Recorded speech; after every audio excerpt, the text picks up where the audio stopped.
tudo bem com vocês? Espero que sim, eu estou bem. Estamos aqui para mais uma videoaula, que será aula de Geografia direcionada para os alunos do 8º ano. E vocês já sabem, assim como nas aulas anteriores, peguem um caderno, peguem um livro, porque nós vamos precisar. Então vamos lá começar, mas antes disso, roda a vinheta.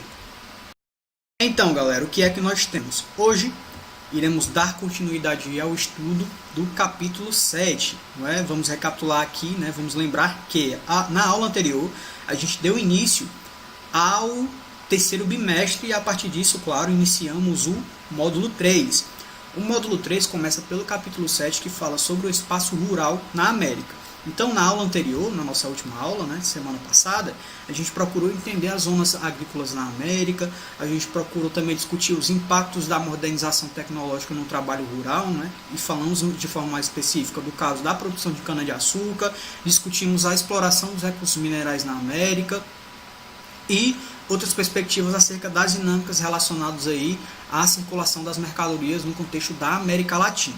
Tranquilo? Hoje a gente vai continuar nessa mesma perspectiva, a gente vai continuar discutindo o capítulo 7 e hoje a gente vai direcionar nossa atenção para a circulação de mercadorias no contexto do Brasil, as transformações no espaço rural e os movimentos sociais no contexto da América, e a gente vai procurar entender também os impactos ambientais que são causados pelas atividades rurais no contexto do território americano de forma geral. Tranquilo? Então vamos lá começar. A circulação de mercadorias do Brasil. Galera, claro, a gente já consegue ter isso em mente, né? Para que a economia do país, de fato, ela consiga se estruturar, né, de fato consiga se construir, a gente precisa ter alguns elementos que proporcionem, né, que facilitem essa construção econômica, tá? E, claro, um desses fatores é o fator relacionado à distribuição dessas mercadorias, tá? Então é por isso que a gente precisa falar da circulação de mercadorias no contexto do Brasil. A gente percebe que não existe só uma forma de deslocar os nossos produtos, de deslocar o nosso capital, tá? Existem algumas formas aí, como por exemplo a partir das rodovias, a partir das hidrovias, tá certo? E a gente percebe que algumas são mais utilizadas do que outras. A partir do momento também que a gente percebe que umas são mais benéficas, apresentam mais benefícios do que outras, certo? Então, a partir dessa imagem que está aparecendo para vocês, a gente já tem uma das formas aqui de circulação de mercadorias, que é a partir das hidrovias, tá, galera? A partir, claro, dos nossos recursos hídricos.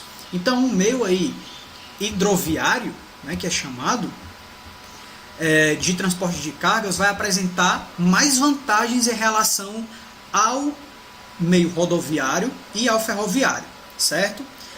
A partir de dados aí do Departamento de Transporte dos Estados Unidos, existem alguns indicadores, né, que falam que o transporte sobre as águas vai oferecer mais vantagens em relação à eficiência energética, né, em relação ao consumo de combustível e também dinâmicas relacionadas à emissão de poluentes que vão ser menores, tá? Então, por isso que vai apresentar aí uma maior vantagem em relação ao rodoviário e em relação ao ferroviário. Outros aspectos positivos no uso aí do meio aquaviário também, né, para o transporte, estão relacionados ao custo médio de cada quilômetro de via implementada, tá? Ao custo relativo à manutenção e à vida útil também da via e dos equipamentos utilizados. Ou seja, é mais fácil a gente manter um recurso hídrico ou é mais fácil a gente manter uma rodovia ou uma ferrovia, gente? A ferrovia a gente sabe que é um recurso, né, antrópico, né, estruturado pelas atividades humanas. Agora, o nosso recurso hídrico é mantido, claro, pela natureza, não é? Então é mais fácil manter qual? Então é uma discussão interessante também. A partir disso, o uso das hidrovias, porém, vai depender, claro, das condições da natureza, né, de relevo, hidrografia e do clima de um determinado território também. Em superfícies planas e com densa rede aí de drenagem, o transporte hidroviário é, em geral, bastante eficiente. Quando a gente fala no Brasil, são mais de 21 mil quilômetros de cursos fluviais, considerados economicamente navegáveis. Tranquilo? A principal hidrovia brasileira está situada na bacia do Tietê-Paraná, tá? Do Tapajós, do Madeira, do Tocantins-Araguaia, Solimões, né, Amazonas e do São Francisco. Pelas águas dessas bacias aí, galera, vão fluir embarcações que vão transportar produtos como soja, milho, minério de ferro, combustível também, claro, e outras mercadorias, tranquilo? No total do volume de cargas que são transportadas no território brasileiro, o modelo rodoviário é o que é mais utilizado, tá? Então, se cair na prova de vocês, galera, qual é o modelo que é mais utilizado no contexto dos transportes de mercadorias no Brasil? Vocês vão falar que é o rodoviário, né? Conforme dados do IPEA aí, em 2010, o total aí de mercadorias que eram transportadas pelo meio rodoviário respondia por cerca de 58% da carga transportada no país. O aquaviário aí, não é, a partir do nosso recurso hídrico, era 13% e o ferroviário era 25%.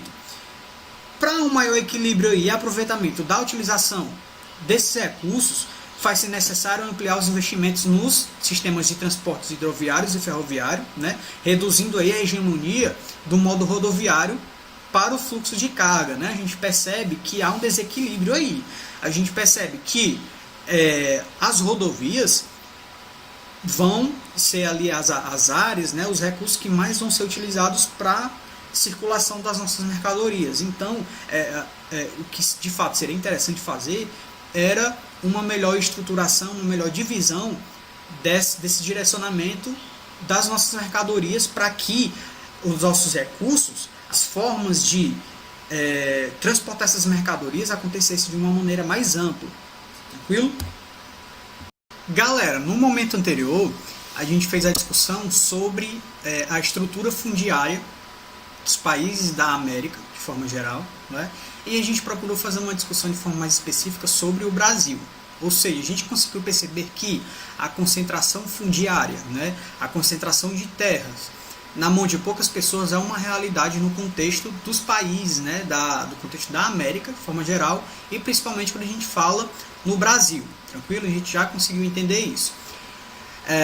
Essa dinâmica vai proporcionar com que exista aí a estruturação de movimentos sociais, né, a procura, né, reivindicando aí melhores condições de vida para essas pessoas e uma melhor distribuição das terras existentes no contexto dos países da América, né? Ou seja, a gente tem a estruturação de movimentos sociais de fato, tá? O que é que a gente percebeu a partir das aulas anteriores no contexto do território dos países da América, e isso se materializa no contexto do Brasil?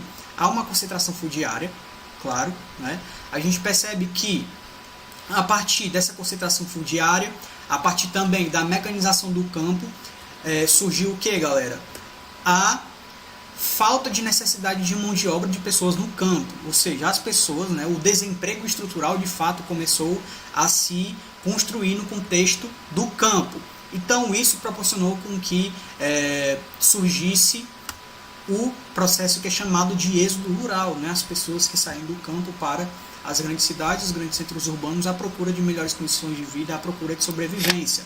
As pessoas que não saíam do campo continuavam trabalhando no campo, né, em trabalhos precários, em terras que eram alugadas, né, ou eram invadidas, alguma coisa do tipo, ou quando eles não estavam inseridos no contexto de trabalho do campo, de fato, de plantação, né, da pecuária ali, da agricultura, eram pessoas que se inseriam em trabalhos informais ali, nos ditos bicos, né, nos pequenos vilarejos ali das cidades. Então, esses indivíduos, eles se inseriram num contexto de vulnerabilidade social, um contexto de vulnerabilidade econômica.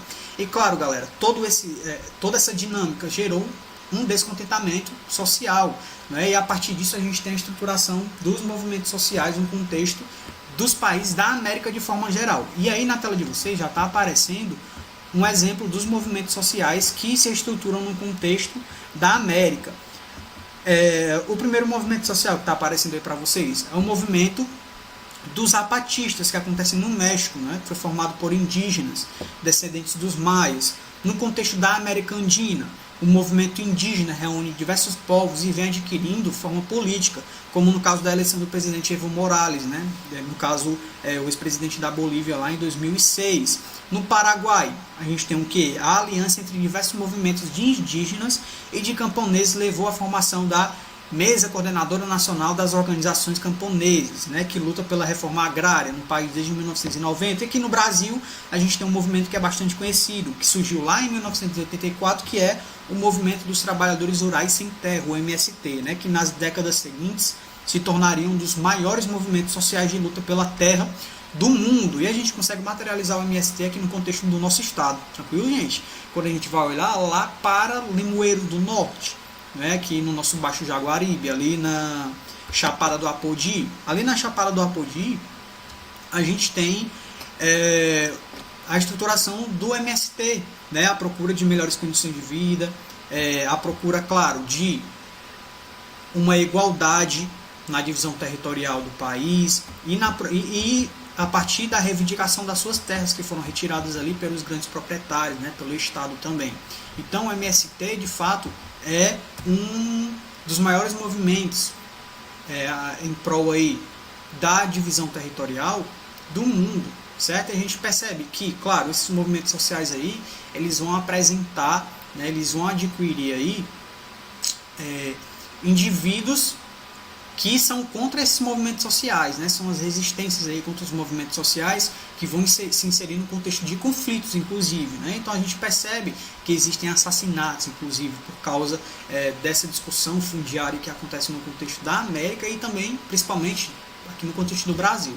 Claro, gente, quando nós estamos fazendo uma discussão sobre essas estruturas, né, agrárias aí, essa concentração fundiária, né, que está, claro, diretamente relacionado à questão da agropecuária, principalmente aqui no contexto do Brasil, a gente também precisa fazer uma discussão acerca dos impactos ambientais, dos impactos sociais aí na vida cotidiana da população que as atividades agrícolas podem causar, certo?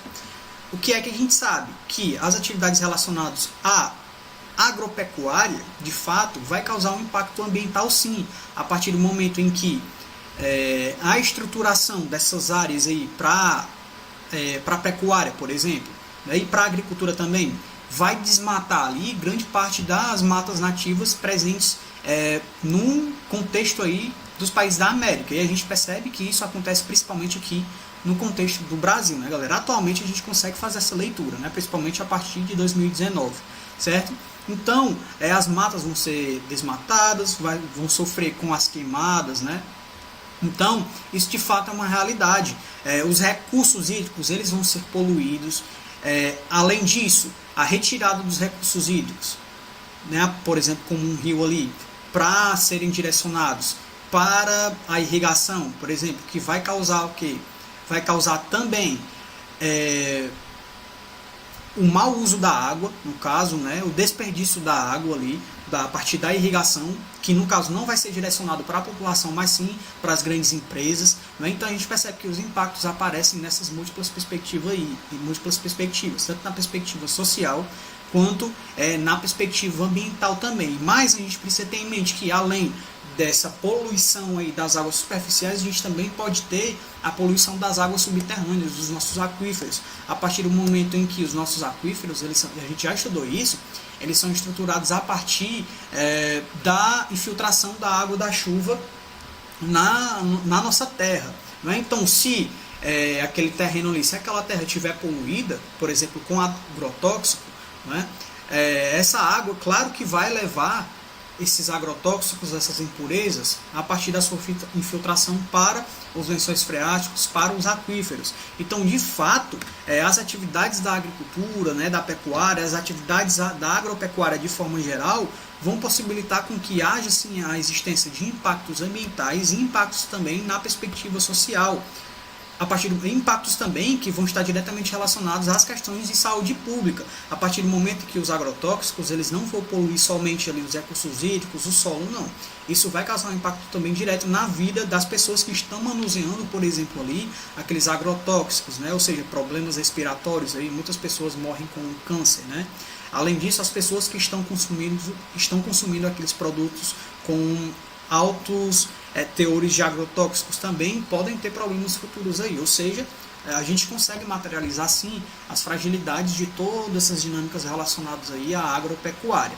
E o que é que aparece aí como um fator para diminuir todos esses problemas aí, quando a gente fala de agricultura? A gente pode trabalhar com o conceito de agricultura familiar, que são aquelas pessoas que estão produzindo ali para a subsistência, que estão produzindo também para comercialização, porém a produção deles não acontece em massa, ou seja, eles não têm a necessidade, né, e eles têm princípios também de não utilização de agrotóxicos ali para que a sua produção ela aconteça de uma forma mais eficiente. Então, a agricultura familiar, inclusive, aparece aí como resistência e também aparece aí como uma alternativa, né, para a utilização aí desses recursos dessa agricultura que poderia no momento anterior causar impactos ao meio ambiente. Então a agricultura familiar aparece aí como uma alternativa, né? É isso, galera, a gente encerra a nossa aula por aqui. Eu espero que vocês tenham entendido. Vocês já sabem, né? Caso não tenham entendido, entrem em contato comigo pelas redes sociais. A gente tem o nosso Google Meet, onde a gente pode ampliar essas discussões e tirar as dúvidas que porventura surgirem. Então é isso, até a próxima aula, continue estudando e um forte abraço. Valeu!